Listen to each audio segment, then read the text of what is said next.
Welcome back to the Hearthstone Global Games. We have had some long series so far today, tooth and nail, all the way to Game 5. That's great. I think we may have a quicker one coming up. It definitely appears that way. A lot more aggro decks matching up against each other. A lot of the slower decks have been banned. And even when we do have the slower decks, like Odd Warrior, it's up against an aggro deck, so it should be over sooner rather than later. But I have to say, that is not the only reason why I'm excited for this series, because this is one of the more, one of the most exciting series I think we're going to get here at the Global Games. Should we take a look at the players competing for these teams? It's Kazakhstan versus the United States. Snowdrop, Neyman, how do you say that name? Limonitic? It's just Limonitic. KG, and for the United States, just saying, Muzzy, Terrence, and Frozen. It's an elimination match, as you said. We may be seeing the end of the United States here today, Derek. We could be. I have to say, though, I do not think that that will be the case. Just going off of the record of both of these teams in HGG, USA should be doing better than what they are doing. If Kazakhstan do lose this series, I believe they would be 1-9 in series over both Hearthstone Global Games, as they did very poorly in the last one.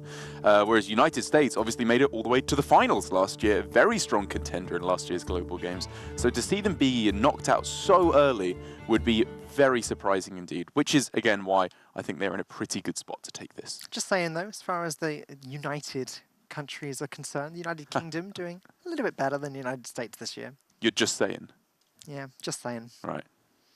But Muzzy's here this time, so who knows, maybe Yeah. they'll do a better job. Let's take a look at the picks and bans and see how this series is going to unfold. The bans confused me a little bit here because Warrior was banned first for Kazakhstan, and then Druid wasn't picked. And then Druid was banned. How do you mean? For Kazakhstan. Oh, what, they didn't pick their Druid straight away? They did not pick Druid. Oh, right, okay. Well, what did they pick? They went for Shudderwock and the Zoo. And I guess they're thinking, against the lineup of United States, it's pretty blooming aggressive, actually, looking at the lists.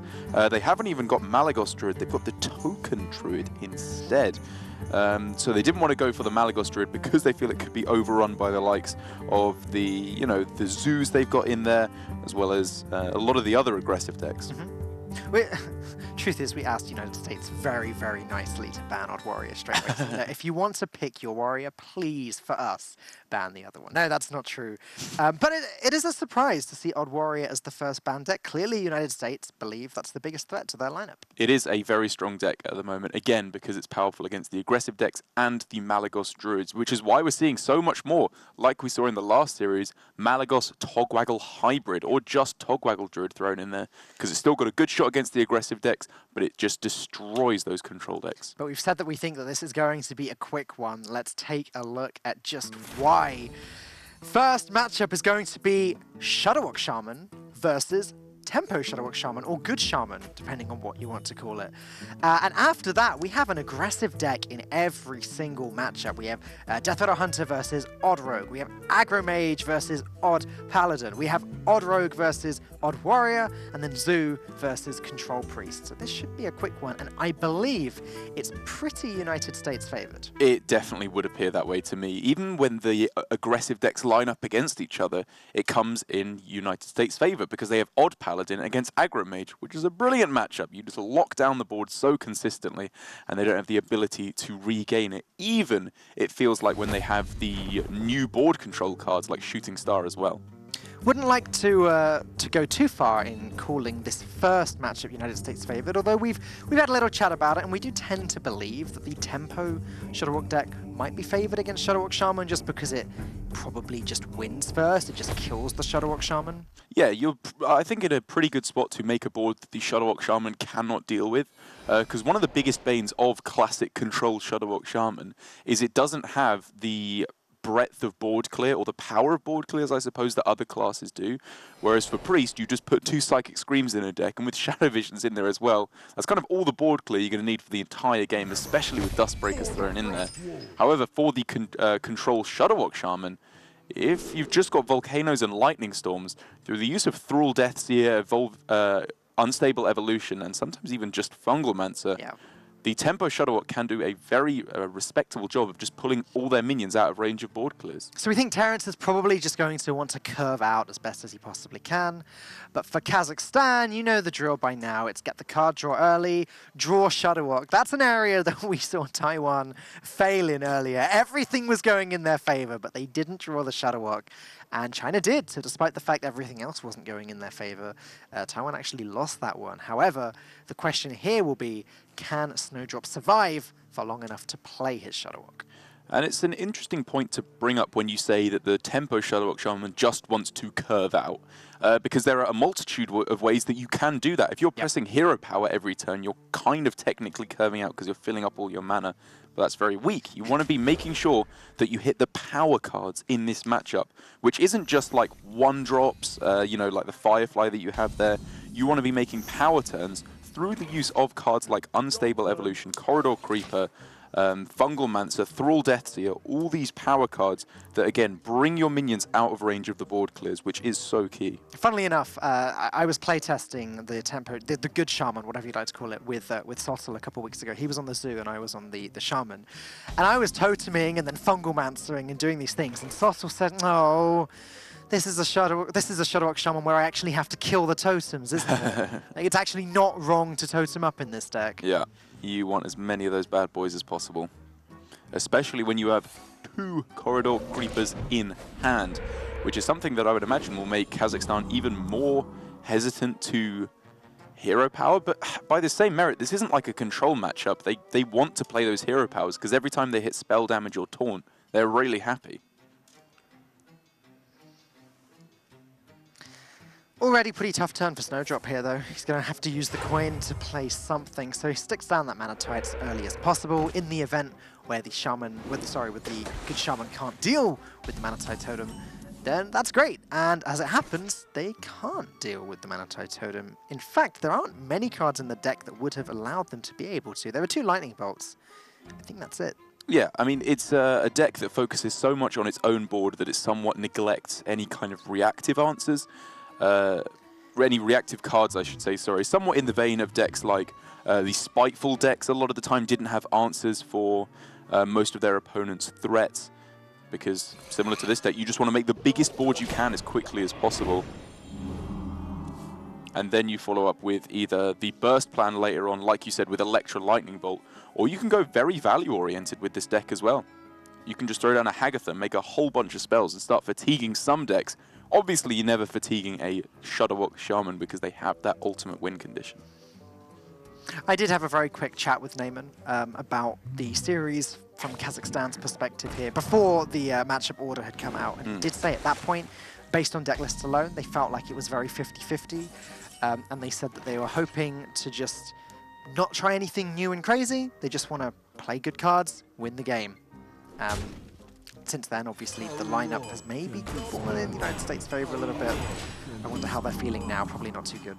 But for the United States, this is kind of where things swing back in their favor, I think. Not specifically in this series, sorry, but with the overall philosophy behind their deck building, because with such strong players, every single one of the players on United States is well known and well respected and very, very good at the game. So they can have the faith to make slightly more weird decisions, bring in tech cards that are not the most standard. I'm looking at things like bringing this deck at all. It's not a very well-tested deck by most players at the moment. They even have cards like Nightscale Matriarch in their Control Priest, just as another kind of spicy tech thrown in there. That's a weird one, isn't it? They're just having faith in Ike and Crane and this deck list, where some of the players are saying, yeah, I mean, Tempo Shaman is just really good. Other players are saying, nah, it's fake news. It's not actually that good. United States showing which side they are on, as they get a very good Lightning Storm there, thanks to that totem.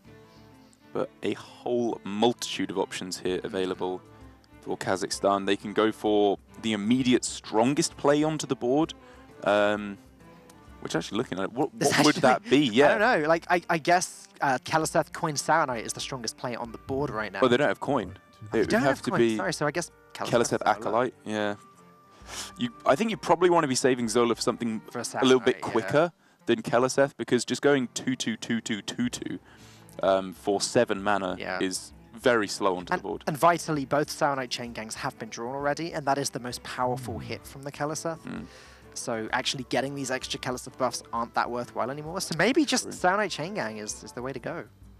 Whatever Kazakhstan is going to do, though, it needs to involve a big play onto the board pretty soon indeed, because if they take too long with it, Terrence M is going to make himself a nice couple of 8, 9, or 10 drops potentially even with these corridor creepers, which pretty much all but guarantees this Volcano will not be clearing the board.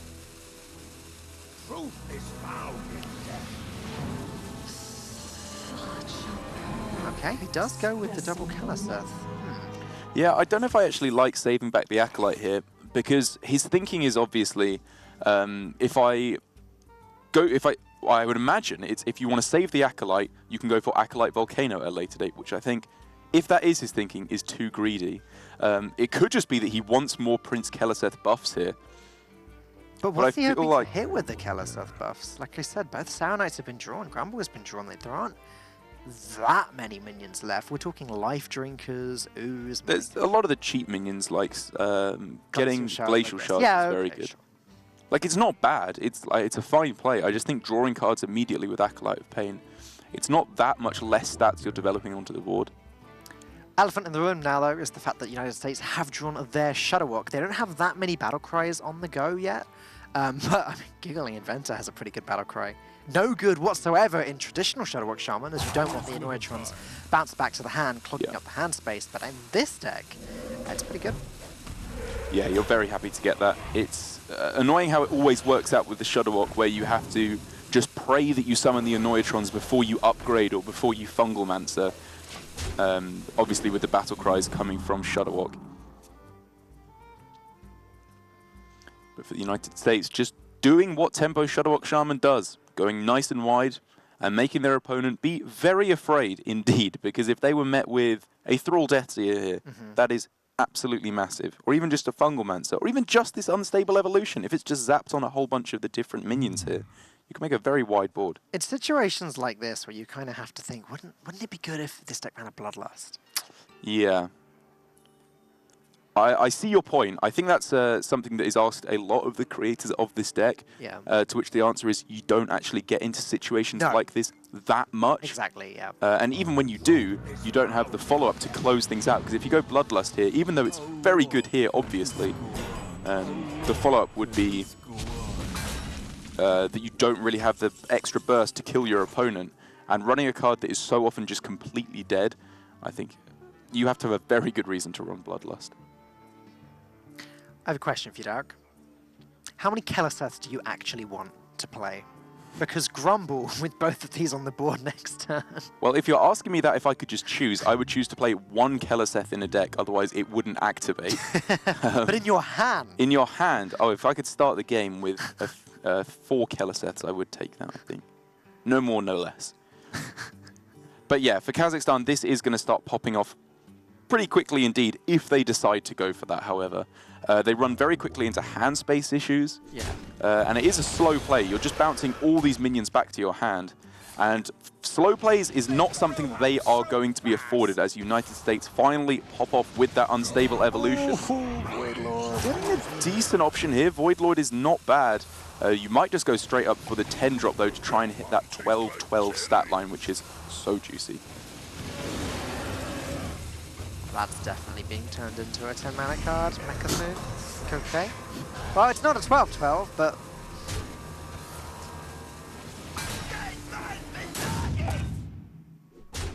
Looks like, managing to hit the final Unstable Evolution there.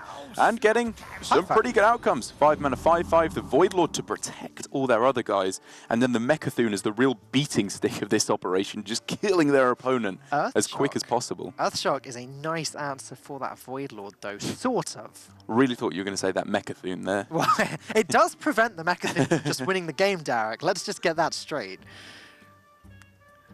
You know, in 20 turns, when Terrence has somehow used up all of his other cards. Oh yeah, I'm feeling that. But then, the other response to that for United States here is, if nothing is done with these big minions, they will quite happily just play Shudderwock to clear up any taunts that the opponents plays. And Kazakhstan have to know that. Hagatha could very well be in hand just to kill off all these Saronite chain gangs, so they cannot rely on those to protect their health total completely. Oh. Okay. Can't quite deal with the Void Lord with the minions and then Lightning Storm. Doesn't really seem good enough, does it? Yeah, I think you just have to Earthshock here. I like this. There was the obvious consideration for Saronite chain gang to try and protect you on this turn, but because the Hagatha could come down, another Lightning Storm could come down. This is very weak to Hagatha. This is incredibly weak to Yeah, Hagatha. this is really, really weak to Hagatha. I'm surprised that we didn't see the Storm and trading into the Void Lord and the 5/5, at least to put their healths down to 3 so that a Hagatha on the other side would deal with them as well. I mean, I was just expecting trading into the Windshear Totem Caller, right? You don't care too much about damage through to face because all it's really doing is allowing you to trade with minions. That's what your minions do in this matchup. They trade to draw you, to get you extra time. It could obviously not have been there, in which case you will have sunk a lot of damage into one minion. But even then, now it's just value trades available for United States if they don't want to go super aggressive, which they absolutely could. I'm really scratching my head here as to what the other possible plays are. I mean, Giggling Inventor Totem? He's not going for Hagatha, okay. I guess they want to play Shadowwalk without Hagatha-ing their own minions. That's the only thing I can think of. But and also just, it doesn't damage their own minions for Volcano, I think is probably the main thing. Because if they blow up everything here, that would deal 2, 3. Their board would just die to Volcano at that point, right? Okay. At which point, what? You have no pressure on the board. You have to rely on just a value-based game plan. So now actually looking at it, this does seem like the slightly better play. They're threatening lethal on this turn.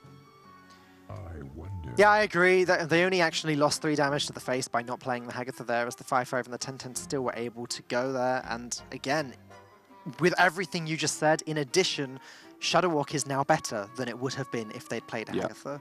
And I guess then for Kazakhstan, you have to give them more credit as well, saying, well, if their opponent does Hagatha here, they would quite happily just Volcano to destroy everything and then fight back with the follow-up as well, having done more damage to face.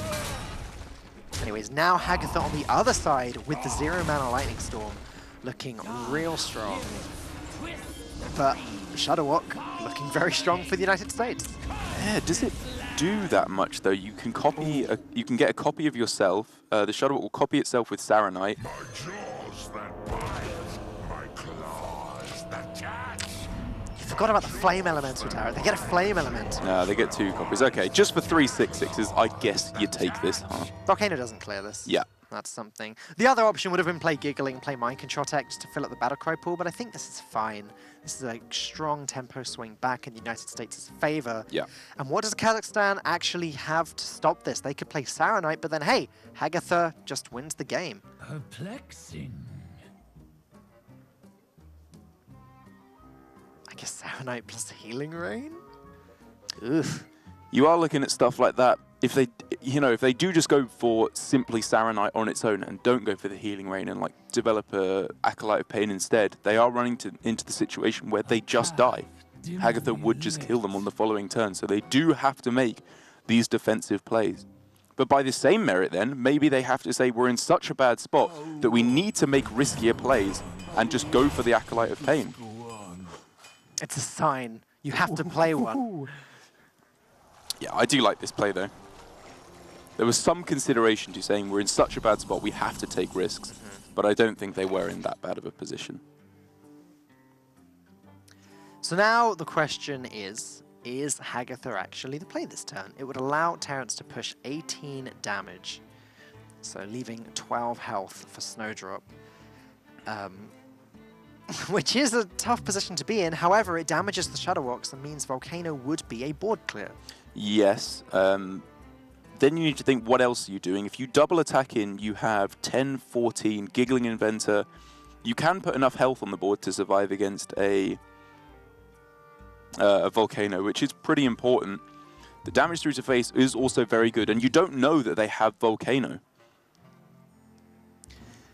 This is what we were saying from the very beginning, though, because when you think about it, Snowdrop now has the Shuttlewalk tools. They've played a Sour Knight, they've got Live Drinker, they've got Grumble, they've got Shuttlewalk. In theory, they can go off, but the problem is, Terrance's deck has been so aggressive and oppressive, it's been preventing Snowdrop from actually even playing the Grumble and setting up for the Shuttlewalk. Against a slower deck, Snowdrop probably would have won by now. Or would be winning, you know, in this turn or next turn, next couple of turns. And for United States, they are going for the plan of, you know, make your board still resilient to removal. And with how much damage is now on board, that's 23 damage, I think, in play. They're homing in on lethal very quickly over the next couple turns, even if a volcano was to come down, because most of these Shuttlewalks would just end up surviving. They got 10, 14, 17, 20, 23 health on board, including the Divine Shields. So they are looking absolutely golden in the face of a volcano. And Kazakhstan aren't even running Electra, so it's not like an Electra into Lightning Storm would be able to clear them the board.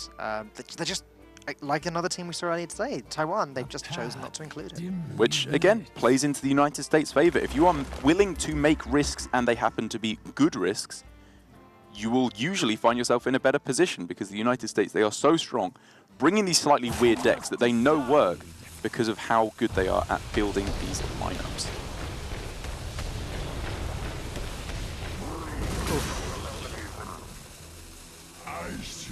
The fact that that 6-1 Shuttlewalk survived is a real problem for Snowdrop.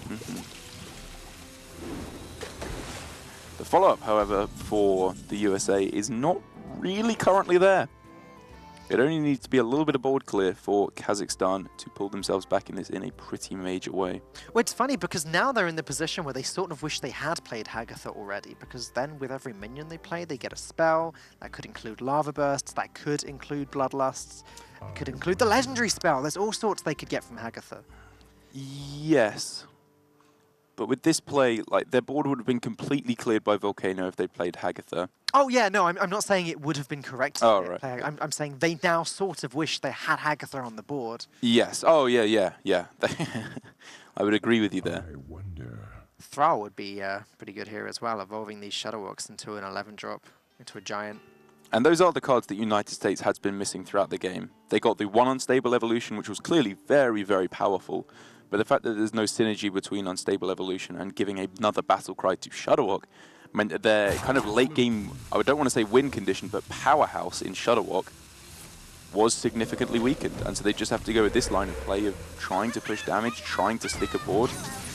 It's unlikely to work, but who knows, maybe Snowdrop misses on another piece of removal.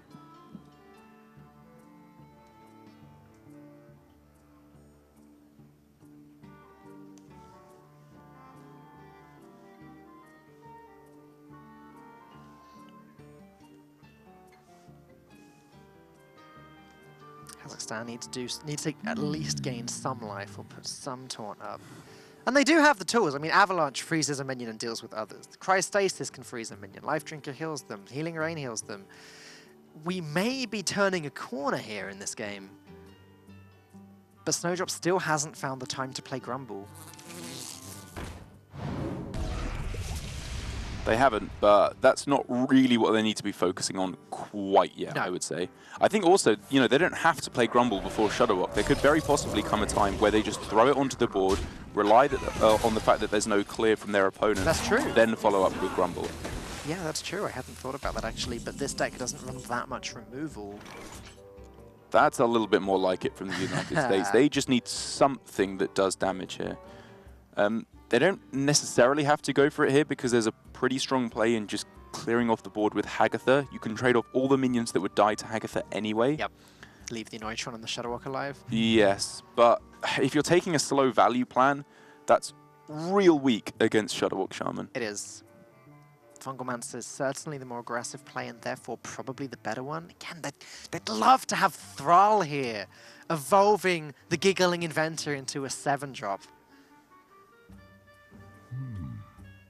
Healing that Shuttlewalk, turning it into an 8/8.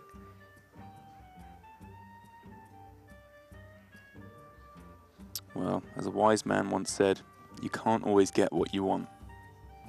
Who said that? Always little time. Jagger. Okay.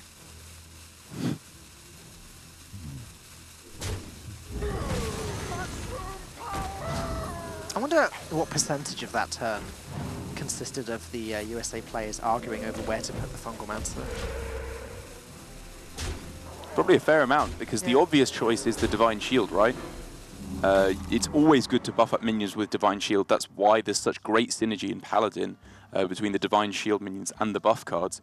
But when you're putting all of your proverbial eggs in one basket, that does leave you open to a Hex on the 1-2 Annoyatron with the Divine Shield. Got to point out a mistake I made there. I did say that Snowdrop didn't run Electra, but there it is. I've just double-checked the deck list, and I was looking at the wrong one, so apologies for that. Didn't want to point it out, Falk, but that is so embarrassing. No, my bad. And hey, it's now particularly relevant because Electro Lightning Storm does a lot of work for Kazakhstan here. I think that's a complete board clear every single time, right? Yeah, and you just have to go for it. You can, with a trade, clear off their board every single time. Who knows? Maybe you don't even have to if you can double roll 3 on the Shudderwalk. And from there, United States are forced to go for some kind of a game plan with Hagatha pretty much because they have no board. And when you have no board to leverage, most of the cards in your deck do nothing. This one's free on the Shudderwalk. That's it. That's the clear. There it is. Yeah. And now, look at Terrence's face. It tells the whole story. What can the USA do here?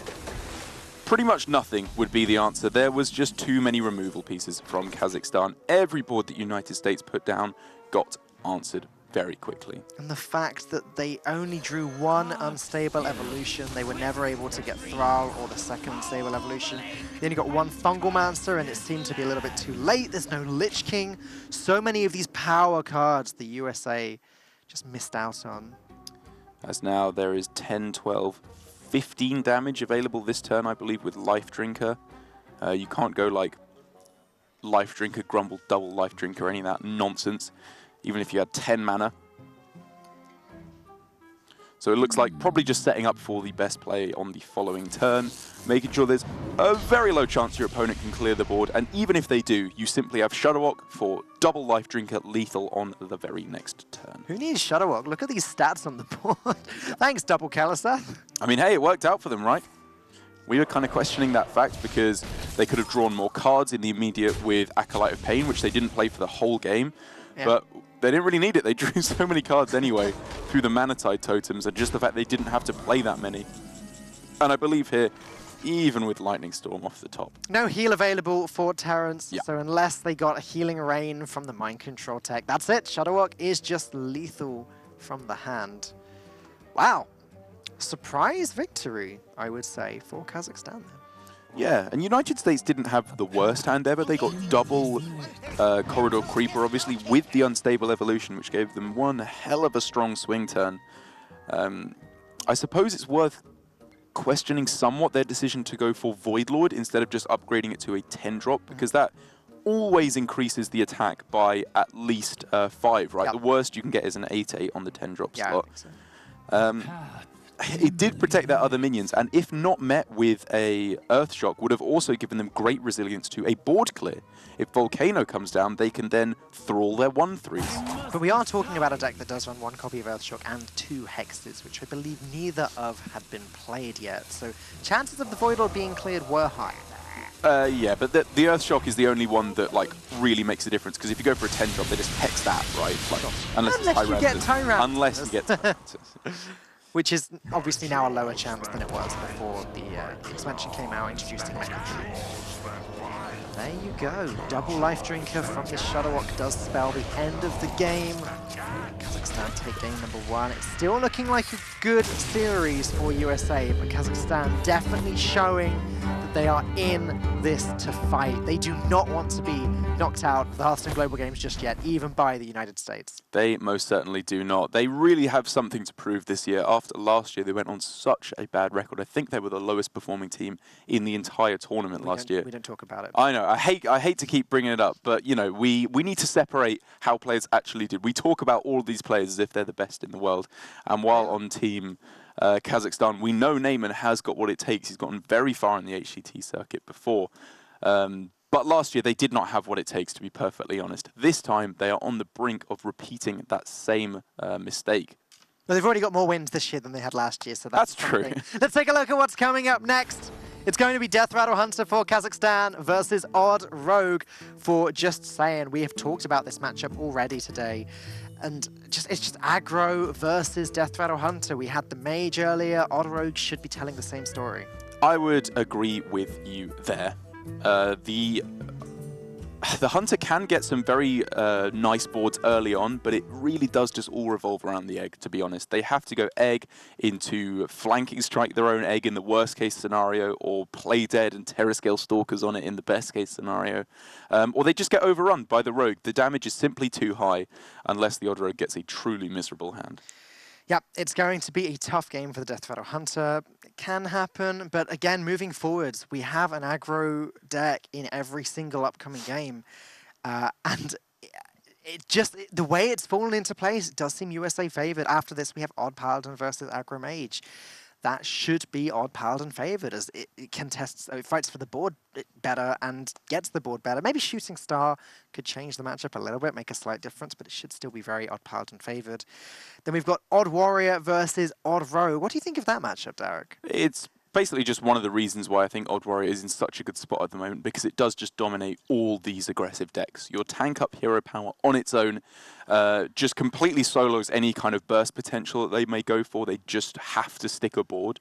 And going over to the odd version instead of just the regular control version, you don't lose that many of the wide board clear cards. Warpath is a little bit of a hit, I suppose, but in the early game, it's not even that good. It's really for the late game that you're saving Warpath for. And so early on, you've still got minions you can throw down, the tank up hero power, Reckless Flurry if need be, Brawl if things get really out of hand. It's just Warpaths and Blood Razors that you really lose in the Odd Warrior deck. And Derek, guess which team has the Odd Warrior? Please enlighten me. It's going to be the USA with the Odd Warrior. Again, the favoured matchup. And finally, Control Priest versus Zoo. We're talking Control Priest with Duskbreakers and Psychic Screams and things. It should be one of Zoo's weaker matchups. Yeah, when pretty much every minion in your deck has 3 or less health, you are looking to be in a rough spot against Duskbreaker, to say the least. And even then, it only takes so little time to get up to turn 7 to play your Psychic Screams, and then the win condition acts in very quickly indeed for the Control Priest. So, like you said, even if it gets right down to the wire there for Game 5, I would still think that the United States are in a pretty good spot. But we did say that the United States were favoured in the first game of this series, and look how that turned out. So anything can happen, and Kazakhstan are definitely going to give this their best shot. There is no doubt about that whatsoever. Looking at the lists very quickly, the Death Rattle Hunter versus the Odd Rogue, I don't think there's anything exceptionally different about them. USA have Myra's Unstable Element. It's pretty normal nowadays with Odd Rogue. And Kazakhstan in the Hunter have Spider Bomb and Giggling Inventors. Yeah, okay. Yep, all just very standard. The only player I've seen who's really moved away from Myra's Unstable Element, I believe I was talking about it yesterday as well, is Rage, who hit Rank 1 Legend with it very recently, who I didn't see his comment on it, but I just saw his deck list. He was not playing Myra's Unstable Element. And I think I was saying that that helps you against the more aggressive matchups. But then Sottle pinged me on Twitter after casting Fino's most recent show match Zoo, yeah. with Odd Rogue up against Zoo. And he said that Myra's Unstable Element was actually just helping them to win a lot of games versus the Zoo. Because you can dump your hand super quickly, which you often do in the aggressive matchups, because you really have to fight for board, and then draw back up and win in one big burst with Myra's. Got a little teaser for you, Derek. In a deck list that we will be casting later today, in a Rogue deck list, we do have an Odd Rogue with no Myras in it. So that I am very excited not just to see. Rage, so we may be seeing that a little bit later. But I'm told any second now, apologies for the delay everyone, but any second now the game will be starting. It's Kazakhstan versus the United States. Loser of this series is kicked out of the tournament.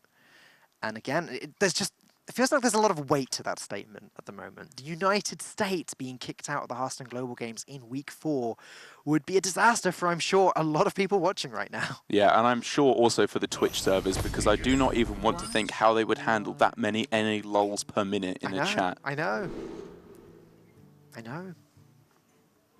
Let's take a look. There's the egg. And there's the Terrascale Stalker. No coin, though. Yeah. But going first in this matchup for the Rogue is just good, though, right? Like, you want to get your 1-drop down as quick as possible. You don't really need the coin to curve all too aggressively in this matchup. Obviously, coin Valspine is a great way to fight back against those 5/5s if they do start pumping them out. Firstly, though, Kazakhstan need a 1-drop. That would be helpful. So, I wonder what their... What, do you mean USA need a 1-drop in the odd rogue? Oh, sorry. Well, yeah. Yes. Both players would like to have... Oh, yeah, I was saying no coin, though, for Lemonadic. So, like, Right. he wants to curve out as best as he can. I mean, you don't really into the egg, into the Terra scale. You don't really have any 1-drops in this deck, right? Unless they're playing Firefly, which is very unpopular at the moment. Right. It's really just Candleshot and Hunter's Mark is the best you're going to be looking at. So Candleshot and Kalaseth, I guess, are the only Yeah. two big cards that they were lacking. And Candleshot would be very good to fight back against pretty much exactly this, where your opponent can go Argent Squire into Diamol Cold Blood and just start killing you very quickly indeed. There are a lot of good options available for Justine here, actually, because there could certainly be an argument for coining out the Hench Clan Thug. It can't be dealt with by a flanking strike until turn 4, so there's no harm in having it there as a 3/3 body. That being said, having a cold-blooded minion on turn 2, hidden behind a Divine Shield, is very tasty. Or why not just go best of both worlds, dagger, coin, cold blood, and then next turn you can go Hench Clan Thug to get it out of range of the flanking strike. The Diamol as well, I don't think is going to make all too much difference, so I imagine that will be the play that Justine goes for. Now you're talking my language. So many. United States are going to definitely think about it, though, because there's no point in making a snap reaction here. And again, with so many options, this is one of the reasons that we always say aggro decks are actually amongst the hardest decks to play in Hearthstone, because you end up with so many options right from the get-go, and if you get one wrong, that can be game-breaking. In the end, Saiyan just going for the kind of most standard, obvious play that you could in 1-drop Cold Blood. This does save you the coin, so you can go for Coin Giggling Inventor to protect your minions against a potential onslaught of 5/5s. And I guess the fact that Kazakhstan kept so many cards in their starting hand will tip off United States to the fact that they do need to be afraid of 5/5s. They need to have a contingency plan against that, basically. Which obviously, Coin Giggling Inventor is a very nice play around the 5/5s, because they're just going to start smacking into Annoyatrons for the whole game, whilst your Argent Squire closes things out. They also need to be afraid of the death rattle from this Spider Bomb, though. United States may want to go as wide as possible just to avoid it destroying the Argent Squire. Yeah, I like it. The Firefly and the weapon, or are they going to coin out the... If they coin out the Flame Elemental, they can't do what you said and coin out the Giggling Inventor, which might be more tempting here. But let's see, Terra Scale, and then trade into the Argent. It is so bad if your 5/1 is hit here, I will give them that, but your curve just becomes so rubbish if you go coin Flame Elemental here. So do they just hit the minion? To prevent it from being play deaded or Terra? Yeah, I mean, you kind of have to, right? Like you said, play dead can come down, or they can make stuff happen with flanking strike on your 5/1. There we go, the best possible scenario there for the United States, as now Kazakhstan are left to pick up the pieces, and there's not all too much they can do. Flanking strike on this turn, while a nice play onto the board still allows this Argent Squire to keep killing his opponent. I mean, where do they even put the flanking strike? If they put it on the Argent Squire, it doesn't actually remove any damage from the board. Yeah. They elect to do it on the Diamol, but now coining out that Giggling Inventor, or coining out Valspine Slayer, sure, I mean, pick your poison. Giggling Inventor now into Valspine Slayer later to deal with a Witchwood Grizzly could be nice. Yeah, maybe you do just go for the deal with a Grizzly route, because that is, you need to think about the ways you lose here. You've done so much damage early on, but it's only really powerful taunt plays that are going to mess you up through either Witchwood Grizzly or Giggling Inventor, obviously. Against which Coin Valspine is very strong against both. Even if you're just hitting an Annoyatron, that's a big amount of damage that you're going to be regaining yourself through the Valspine hero power. Or combo effect, sorry. Valspine Slayer would be a great hero. Yeah. Would it? Depends what. Well, if it was hero power destroy a minion, yeah, yeah, exactly. that would be a very good hero. What if it costs 5 mana though? Still probably be pretty good, right? In fact, yeah, that would be insane. Yeah, still would be insane. So for the United States, going wide, getting that damage in play, even playing the 1/2 here, because if they are met with Giggling Inventor, being able to go coin 1-drop Valspine to fill out their mana, if you will, it means they miss a mana on this turn anyway, so you may as well get it down on this turn so that it can actually get attacking. Break through one of the Annoyatrons if they are even met with a Giggling Inventor. Yeah, they just have the answer for Witchwood Grizzly now as well, ready to go in hand if Grizzly does come down on 5, which is, I mean, you know, this deck runs 2 Witchwood Grizzlies and 1 Giggling Inventor, so it is more likely that Grizzly is the big taunt that gets in the way. Coin Valspine will deal with that very nicely. And even just, I mean, like you said, with aggro decks being so difficult, I don't necessarily agree that you have so many decisions with aggro decks. I don't think that's where the difficulty comes in.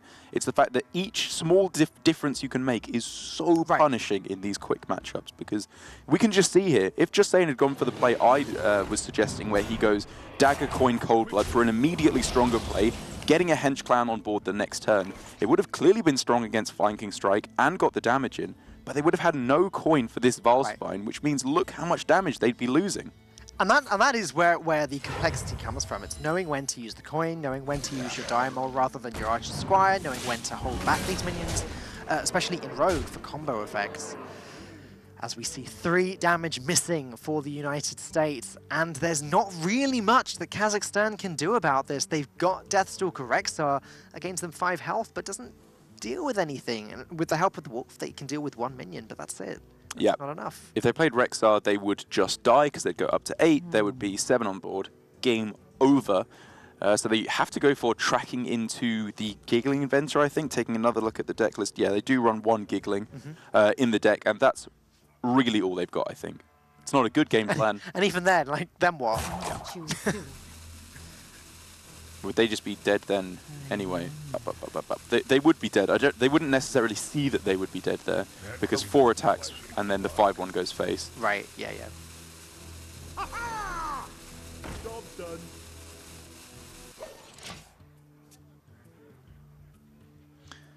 Play dead. Not going to be doing anything, even with that egg there. And just look at the way this worked out. Limonadic keeping the Devilsaur egg and the Terrascale Stalker was unable to play them for the entire game due to the routes they took and due to the aggression that United States was consistently throwing down. Oh, Giggling Inventor now from the 2nd tracking. Just a little bit too expensive. I'm going to pick it anyway because would like to communicate to us and to the audience that it's Giggling Inventor they were looking for. He found it, just a little bit too late, as Justine takes USA's first win this series, tying things up. Again, no big surprise, the Odd Rogue beating the Death Rattle Hunter. That is what we would expect. And that was a very fast game. Won by turn 6. Yeah, that's what I like to see. And it was a cool game as well, a very tight game where you could kind of see the immediate consequences of actions becoming very apparent. The fact that they saved the coin for either the potential of Valspine, which they did not yet have when they made their play on turn 2, or Coin Giggling Inventor, which would also, as we can see, would still have been a very strong play. Well, the score is 1-1. Again, losing team of this series is being eliminated from the Hearthstone Global Games. Which team is it going to be? We'll find out when we come back. It is the end of the road for the USA or for Team Kazakhstan. It's time to find out which. I know that Sotul will be watching at home and he'll be hoping that USA stay in, as they are one of his caster picks, and his other caster pick isn't doing that well either. So, yeah, good luck, Sotul. Yeah, I'm sure that also all of USA will also be watching. And I don't just mean Hearthstone fans, I mean literally every person in USA I hope to be watching, supporting their country, because it is the big man himself, the Muzz, representing Team USA in this next game, up against the star player from Kazakhstan in Neyman as well. And this should be a pretty good game right at the midpoint of this series. Yeah, it's going to be the Aggro Mage versus the Odd Paladin, which, again, we would have to say is Odd Paladin favored because they do a better job of getting themselves on the board. Yes, I would agree with you there. The Aggro Mage, I need to say I agree with you there, because you're just saying good things, Val. Oh, thanks, Derek. Eventually you're going to say something wrong, and then I'm going to say, you know what, Val, I don't agree with you. You're a moron. And then I'll run away crying, and hopefully Lorinda or Gaskin will come in and take over. Yeah, they'll come in and high-five each other. Like, got him. But for the moment, it is going to be the matchup that you were describing. Lost in the Jungle is a nice way to start things out. Not one of the most impactful cards because you do just have that hero power which constantly refills the board. And it is obviously vulnerable to the likes of missiles, shooting star, and hero power from the mage. But even then, it's more important what the mage has here, I would say. They need to get off to a pretty absurd start with mana worms, arcanologists, all that good stuff, if they are going to be able to fight back against the onslaught from the constant hero powering of the paladin. This is a difficult mulligan, actually, because shooting star and arcane missiles sort of temporarily stem the tide, but later on, you know, like, Muzzy just hero powers a few more times and we're back to square one. So as you said, the mana worms, the cheap minions is what Kazakhstan want more than anything. Yes, and the aggro mage here, while we dub it aggro mage now instead of the tempo mage from whence it clearly stems, it still functions in the same 1, 2, or 3 turns pretty similarly. You want to have minions on the board, then you use removal to clear the path for your minions to go face, is generally how you want to be playing the deck. And so cards like Shooting Star and Arcane Missiles obviously are good in this matchup. You want to be sniping off all those 1/1s with the missiles and the Shooting Star, but if you don't have anything on the board, it doesn't make a difference because you can stall against this deck. Eventually you'll run out of cards. They won't have used any because they only need to press hero power, and you will lose. Which is why here they are going for the Arcanologist, trying to lock down the board right from the get-go. Yeah, I mean, there's no way of preventing that hero power, so it is the only way to consistently wrestle back, but with no mana worm in sight and no other cheap minions around, they're not having much luck. Kazakhstan run a copy of Flame Geyser in aggro mage, which is a little bit different. That could be not bad in this matchup though, right? No, it could be not bad, you're right. Which is kind of as excited as I'm going to get about Flame Geyser, because that's never really been a good card, has it? No, it has not. Stargazer Luna, I guess, is another good card that Kazakhstan could draw, just because it's got 4 health. It's a minion that has 4 health that might take 4 1/1s bumping into it to be destroyed. It's about as good as I've got. As Muzzy spends the entire turn thinking really hard before he presses hero power and goes face. Obviously, while I am joking, you want to spend your time planning out your next turns as well, because for certain teams, communication can be a little bit of an issue. I'm not saying that is necessarily the case for the USA, but you need to be making sure that you have plenty of time to cover every possibility on the more difficult turns. So talking about them in advance is a great way to make sure that you do not mess up. Kablamo, though, the shooting star goes off. It deals with 3 minions. Are you adding sound effects to your casting now? Why not? Yeah. Lorinda does it. That's just how he talks, I think. Oh. You just can't understand him. But now Kazakhstan have 1 minion. They have the Kirintor Mage plus the explosive runes to follow up with. And actually, USA slightly on the back foot for now. And this is the way that Odd Paladin will sometimes go, because they've only used 1 card here. They haven't been going super explosive onto the board. It's Neyman who's been doing that. He's used 2 cards and the coin, and it's only turn 2. So clearly going to be using his cards up pretty quickly, while the United States here and Muzzy will just be very happily hero powering turn after turn after turn. As long as they're not taking too much damage in the meanwhile, they have all the liberty to do so.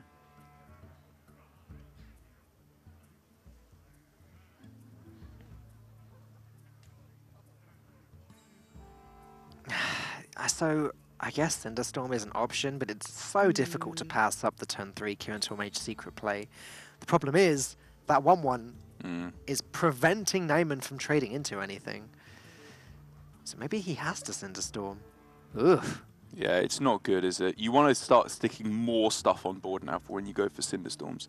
And going into playing Cinderstorm going into your opponent's turn 5 rather than going into their opponent's turn 4 is a lot better. You want to clear off the board completely going into turn 5 to play around both the Level Up and the Fungal Monster. So maybe it is just fine to Kirintor Mage here. I mean, worst case scenario, based off of this board, is that all 3 of the minions trade into the Kirintor Mage, but that's not even that bad for Kazakhstan. Yeah, I like it. Apart from a Blessed Maul or something, there's not really any punish for this.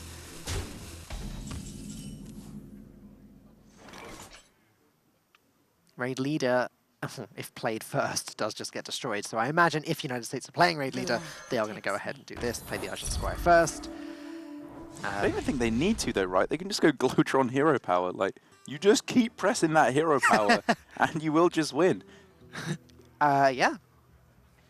It's like when, back in the day, you remember when Trump was playing mid-range Paladin with Justicar in there, and he's just like, you just press the button. You just keep pressing the dude button and you win. That was such a cool deck. That was a cool deck. I do miss the old mid-range Paladin days. That was my biggest win streak, 18 games in a row. Oof. Yeah. I'll get out of rank 25 one day. Well, if you couldn't get out of rank 25 with an 18 win streak, then Hey, they've changed the matchmaking system, all right? There's a lot of stars you got to get down there now.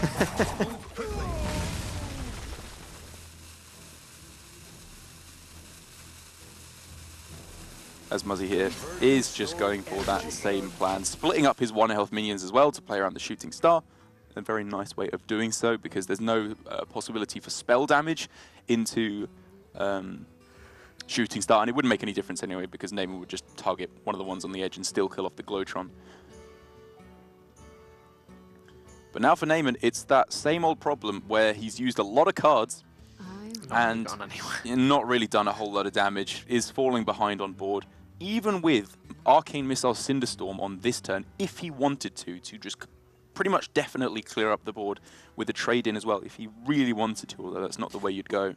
He has nothing on board then. He has a 2-1 at best. Would it be better to just play the Cinderstorm this turn and the next turn go Cosmic Anomaly Arcane Missiles? Because then maybe Neyman gets to stick a 4-3 onto the board with the spell damage bonus. I mean, you kind of want to go Cosmic Anomaly this turn, right? Yeah, but then it just dies, traded right? up. But then they've traded in 3 guys. But if they play Fungal Mancer here, you just lose every time, right? Yes. Yeah, you had to clear the board here. Fungal Mancer or level up, just you lose on the spot. There was a chance that Cinderstorm dealt with everything though. Yep. And that still leads into next turn Cosmic Anomaly Arcane Missiles. I mean, even like, level up's no good with 1 minion on the board. I think this works out fine. Giggling Inventor is a little bit frustrating. So this Arcane Missiles is just another Cinderstorm now, isn't it? Yeah, and it should just pretty much always leave Muzzy with the ability to kill it off, even with just Raid Leader. There's 3, 6, 7, 8 health on the board effectively. Yeah.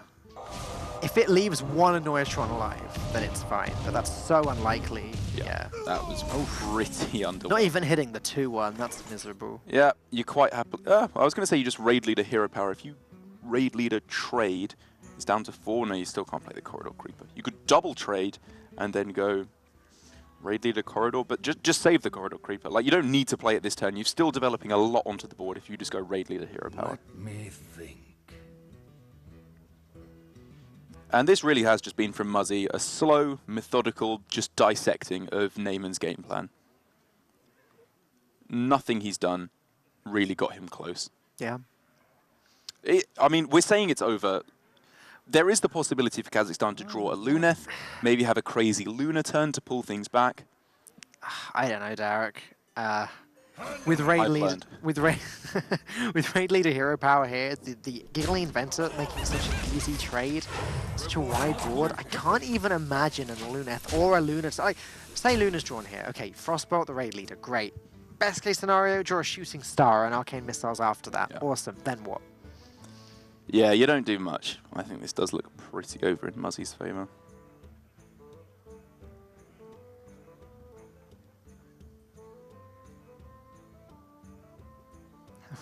Yeah, okay. Hoping for what here? An Arcane Missiles, I guess? Man and Worm, okay, that's about 5 turns too late. Yeah, it's a couple of things you can throw down on the board, but again, it just doesn't really do it here. I think Vine Cleaver really spells the end of this game, as that will be sure to hit the board next turn. Kazakhstan still trying to work out what little percentage chance they can get. What if we Mana Worm and Frostbolt the Raid Leader? What if we Mana Worm and Shooting Star away these 2-1s? Is there anything we can do here? Shooting Star can be pretty powerful, but you need to hit spell damage right for it to really do anything here. Someday I'll be just like you. Yeah, that's all he's got. You have to kill the Raid Leader or it just solos all your minions every single turn. As this is a pretty respectable play onto the board, but I think we can clearly see Vine Cleaver able to clear this up. You probably even trade in with your 2/1/2s, right? Just in case. your opponent can make some kind of a crazy push for face damage. What, some crazy Luna turn? I mean, you never know. Like, Yeah, no. you just need to close out any possibility that you lose this game. And maybe that isn't trading in the Annoytrons. They are taunts. It means nothing will connect with your face, likely for the rest of the game. Maybe you just ignore it and go face. But that's probably a bit weak to Luna. Again, it's pretty much just Luna into arcane missiles, isn't it? That United States have got to think about there. I don't think there's any harm in trading in. Divine Cleaver deals 4, gets 2 minions. You know, Mazzy can play Corridor Creeper if he wants to. Doesn't look like he's even bothered about playing that this turn. I'd have to question why not, though. Like, it just seems right to put as many stats on the board as quickly as close possible. out the game. The Frostbolt, not going to do it. I guess Neyman could Frostbolt the face, prevent the Vine Cleaver from hitting you. That's what you do, isn't it? You go Mana Worm Fireball the Creeper, Frostbolt sure, face. Ugh. Then he has a 3-attack Mana Worm, which can't be dealt with. Okay, that's a start. Poggers. United States only has 17 health. Cool. I mean, that into Cinderstorm. No, because then the Vine Cleaver the following turn can just deal with the Mana Worm. I'm really struggling to see the Yeah, I mean, it's kind of the best situation they could get themselves in here, right? Because Muzzy's hand is pretty bad here. And, like, both of these cards you do not want at all at the moment.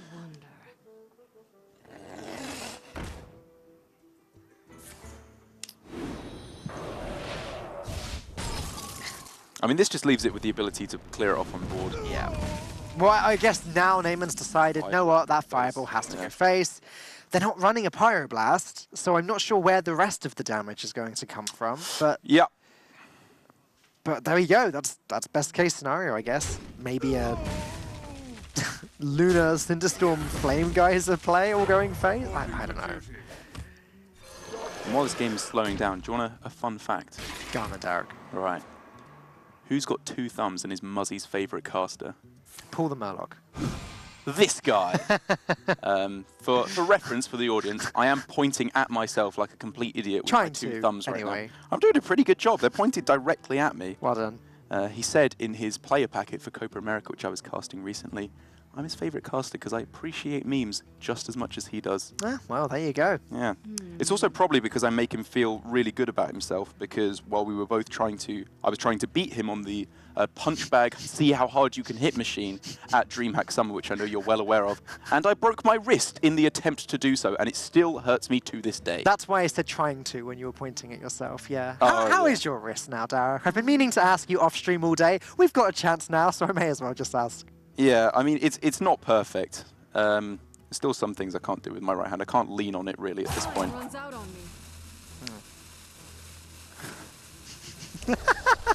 According to production, Derek just unlocked an achievement by breaking his They're wrist. just bullying me at this point. I come here and I work for you, and you just make fun of me. I don't have to stand for this.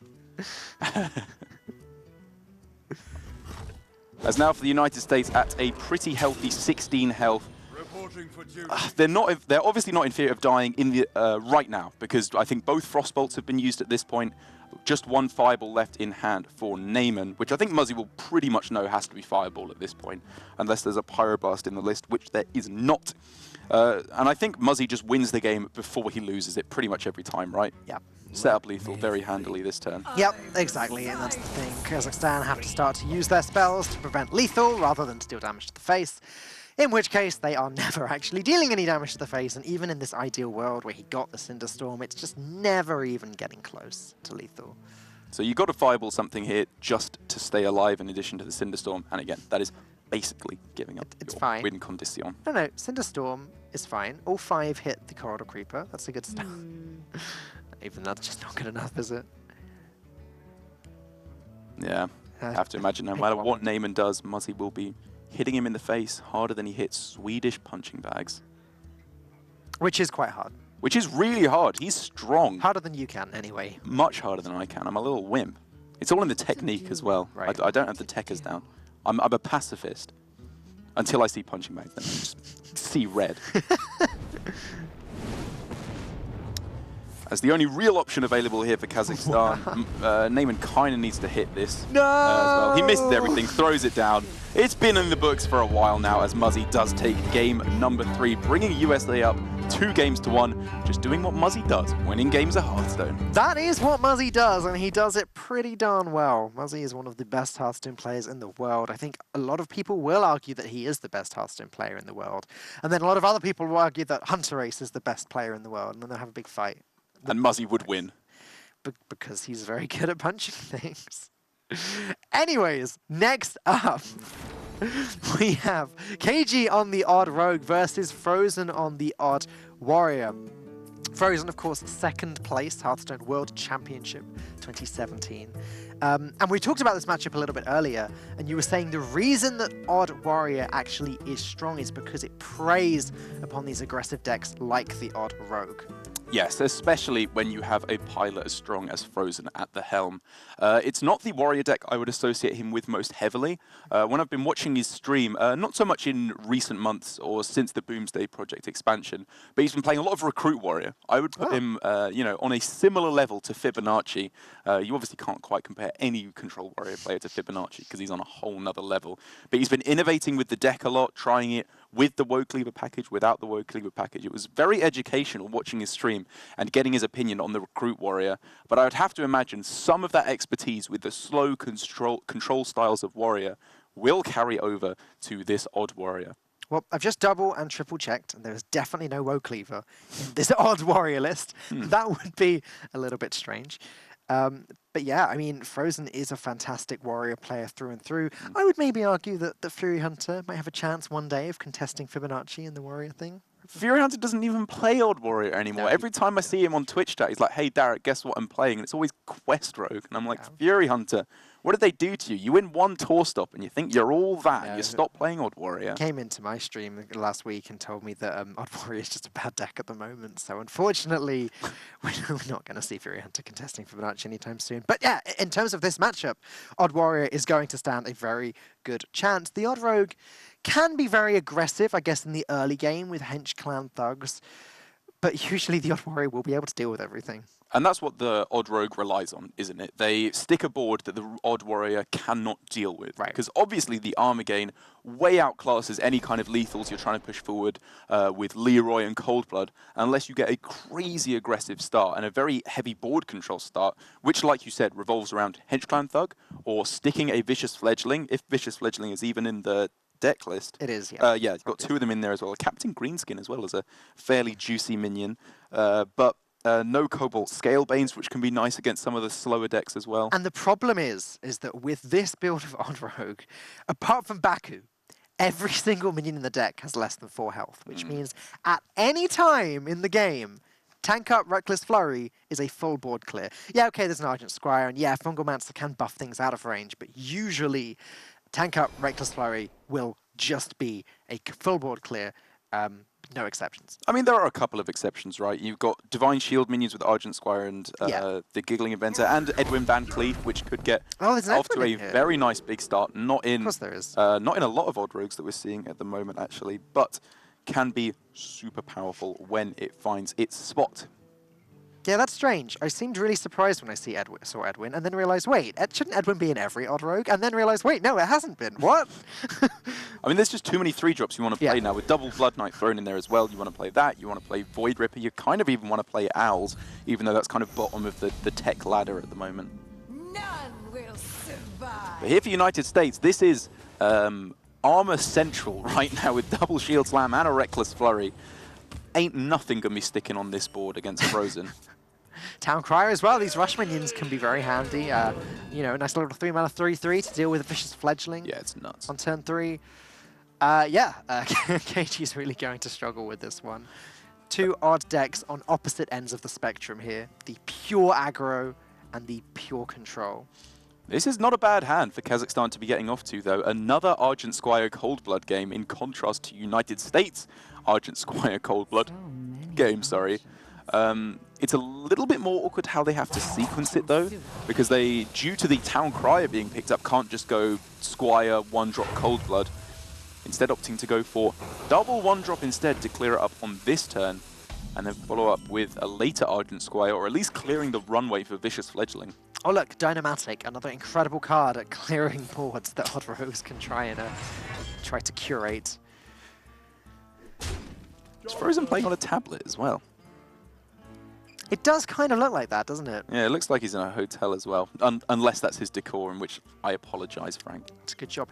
He's not playing Topsy-Turvy Priest. Oh, good one. Frozen does just seem to be off to a lot of exciting locations right now. I always see he's, due to his success in HCT last year, it seems like he's been actually casting a lot of Chinese tournaments, I think. Oh, okay. And when you see some of the sets that he posts from the Chinese tournaments, where they have these crazy laboratories set up in true Dr. Doom fashion, incredible. It's very, very cool. And we like Frozen a lot, don't we? We do like Frozen a lot. Yeah. When we, you and I were out in China last year. And Frozen's dad, actually. Frozen's dad, yeah, we love Frodad as well. He was showing us around, making sure we didn't get lost, even though Mitsuhide and Sidonia did get lost at one point in the middle of Beijing. Having a fluent Chinese speaker is very handy in China. It would help, yeah.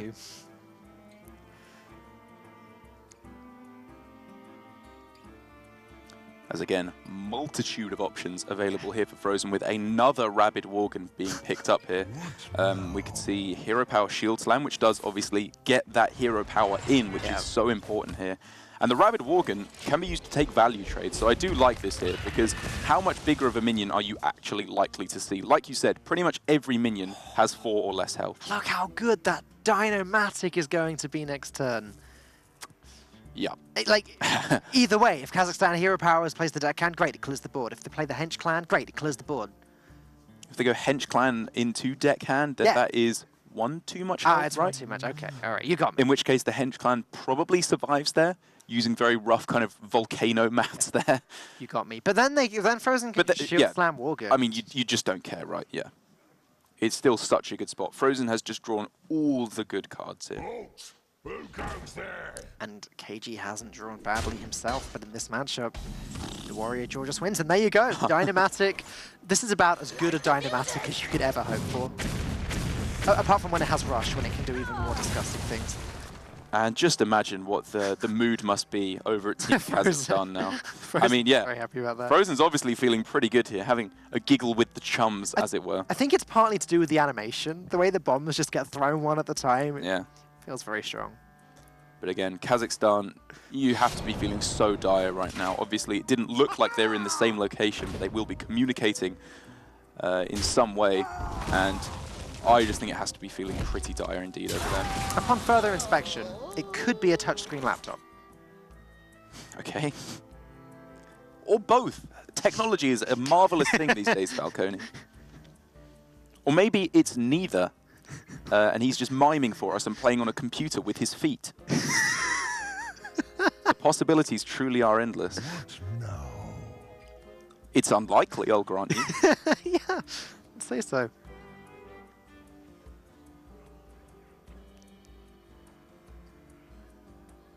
I mean, well, this is now Frozen's chance if he wants it to just get on the board preemptively. He could, if he wants to fit in the armor up, then play the Rabid Worgen as a 3-3. Otherwise, drop the biggest minion, which would be Elise. Yeah, the way your opponent's been playing, I think you are quite afraid of a Valspine, actually. Yep. And like Rabid Worgen and Ziliax, you don't have to get on the board. That's the power of Rush. As long as you have the mana to spare on coming turns, you can just play them, trade in immediately, and there's no counterplay from your opponent. That's why Rush is so good. And there you go. Yep, doesn't want to give any value Agrees to with it. you and just plays the tank up, holds back the minions. Like the only minion to consider playing there really heavily there, I think, was Elise. Yeah. But then again, that doesn't fit in a hero power. It's the weakest of Valspine because it's the biggest minion. So I do like just holding back there. You're still just in the most perfect spot.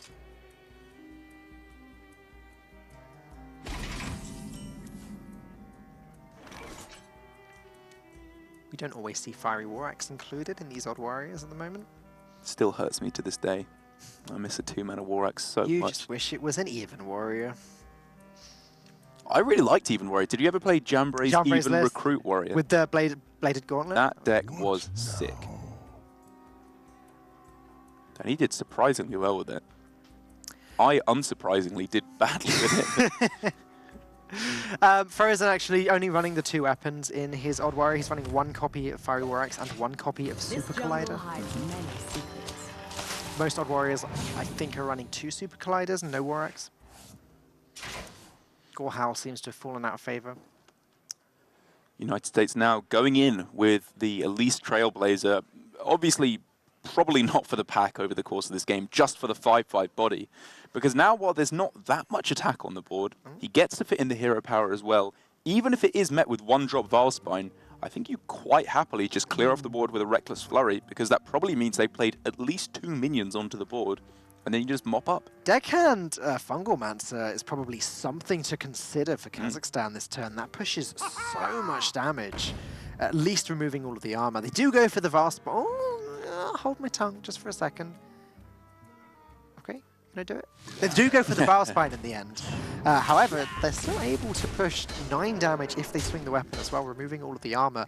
However, I did say earlier, there's no minion in this deck that has more than 4 health. That's still true, and that Reckless Flurry in Frozen's hand is looking very good at the moment. Tank Art, Reckless Flurry, and Ooze altogether can be played. I think it was, even though the weapon is going to get oozed here, as we can see, I think that was probably still a pretty good play from KG, because he's saying, I don't want to attack in now. I want you to have the 1 extra armor, which you will have to blow up anyway if you want to go for Reckless Flurry. Yep. And then I'll attack in next turn. Couldn't have gone any worse for him. Worth pointing out now. Poor guy. With the ooze coming down as well. The poor so-and-so. But the boom ship being picked up in hand is like the worst you can... Wait a second. Myra's Unstable Element is in this deck. Right? It is? Yep, Yeah. it is. But imagine just the situation Valera's in. She is in the worst It situation. isn't. There is no Myra's Unstable Element in this There's deck, no so Myra's. never mind. Oh, this is the one you were saying, yeah. It's actually not. It turns out it's this one too. Oh, right, both of them not There's a running Myra's. future one not running Myra in the next series that we're casting. But yeah, what do you know? So yeah, Boom Ship, utterly useless. Yeah, Valera back against the wall, calling in air support. What do you got, Dr. Boom? It's a kobold covered in mushrooms, I guess. It's the best you're going to get. I mean, to be fair, Dr. Boom is literally on the other team right now. He is literally on the other side, yeah. So I guess the Boom Ship. If it did kill him, it would be like Batman being run over by the Batmobile.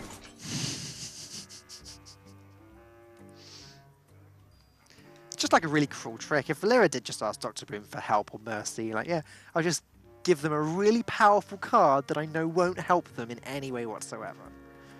And, like, even if they get Baku off the top, it's still just worse, because then you can't play your Fungalmancer. This is completely useless.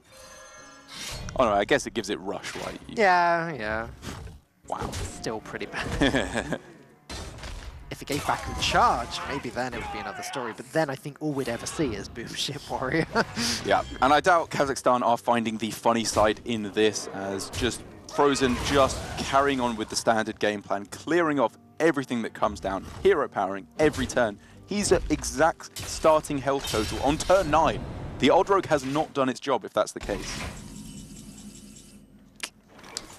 They didn't want to Boom Ship out the Fungalmancer that turn then. Yeah, I think this really is just the end of the end rather than the beginning of the end for Kazakhstan. These were like the 2 worst draws, one after the other in the Cold Blood and the Deadly Poison, in addition to the Boom Ship. I would have to imagine a concede sometime soon. Yeah, they might stick it out one more turn. It's not lethal on board just yet, so who knows? They could draw an imaginary card that somehow wins them the game. No, they couldn't. Never mind. Yep, the game's over. And when you can sometimes in these situations where the game could still go on for a little while if you draw Valspine, you could rely on your opponent making a mistake. But when you're up against, what, Terrence M, Just Saying, Muzzy and Frozen, that's just probably not going to happen. These guys don't make mistakes. I mean, they won't here. I'm sure they have made mistakes in their past before. At some point in their life, maybe. At some point, Yeah. I would wager on it. Just the ultimate insult to injury. Here's Dr. Boom. That's 7 more armor and some sort of really powerful hero power. Delivery drone, not the best. But hey, Taunt Lifesteal, why not? I think you take the Rusty Recycler. Or just the Goblin Bomb, why not? You can kill your opponent with it with Brawl. They're giggling here. I think they're realizing this is actually just a bit of a meme at this point. They've pretty much won the game every single time as, hey, another Deadly Poison closes things out. Kazakhstan basically throw down the concede. United States qualify through to fight for another day. And Kazakhstan are out of the global games. Yeah, that is very disappointing for Kazakhstan. They did put up more of a fight than they did last year, but for Frozen, for Muzzy, for Saiyan, for Terrence, what a great performance. They are through, proceeding to, I believe, what now, a 2-2 score in the Hearthstone Global Games. Maybe, 2 more wins in a row. That's all it takes. It's possible. Yeah, I think we're going to take a look at how this series played out now with the matchup so far.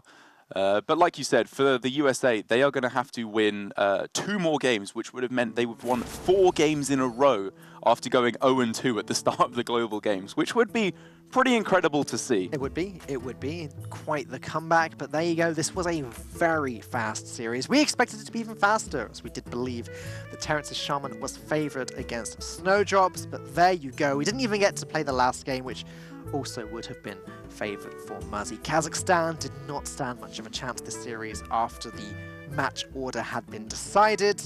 I am sure that Neyman and his team, whoever they end up being, will be back next year. I hope so. Hopefully with an improvement over this year. Maybe they'll win 2 series instead of just 1 this time. Who knows? Oh dear. Okay, well here you go. Here are some of the highlights from the series that we just watched way back when. Game 1 was the Shaman. This was the longest game of the series without a doubt. They got the 1 unstable evolution, but that was really the only power card that they were able to draw in the matchup. And luckily for Snowdrop, he was able to get his Shadowwalk combo down and win the game with that by about turn 11 or 12. Yeah, Snowdrop was just drawing way too many cards here. Had every single answer he could possibly want, and due to the double Keleseth buff, which we were somewhat skeptical of at the start, delivered a super quick lethal before Terrence M could find some of those real power cards. In this matchup, like the Fungalmancer, the Thrall Deathseer as well, just didn't come together. And then there was the Odd Rogue versus the Death Rattle Hunter, one of the first of many aggressive finishes. But, and it's over already, as we have... It was that quick. The next game, which was just as fast, and you're seeing the end of that right now, as United States did have lethal on the board, Neyman conceded, and then it was the opposite. It was just United States not being aggressive, but actually preventing Kazakhstan from really doing anything whatsoever. Yeah, you have to draw so badly as the Odd Warrior to not be taking that matchup, or the Odd Rogue has to get the most insane start. And to be fair, the Odd Rogue did get a pretty good starting hand. They got Argent Squire, Cold Blood, Vicious Fledgling, and Hench Clan Thug. Even though their later draws were much more underwhelming, that start was really powerful. But what, Town Crier, Double Shield Slam, Reckless Flurry, Double Rabid Walk-In, the answers were just there for both sides. Yep, it was too powerful for the United States. We are just over halfway through the day. We have 2 series coming up. Next is going to be Chile versus Norway. We'll be back in just a few moments.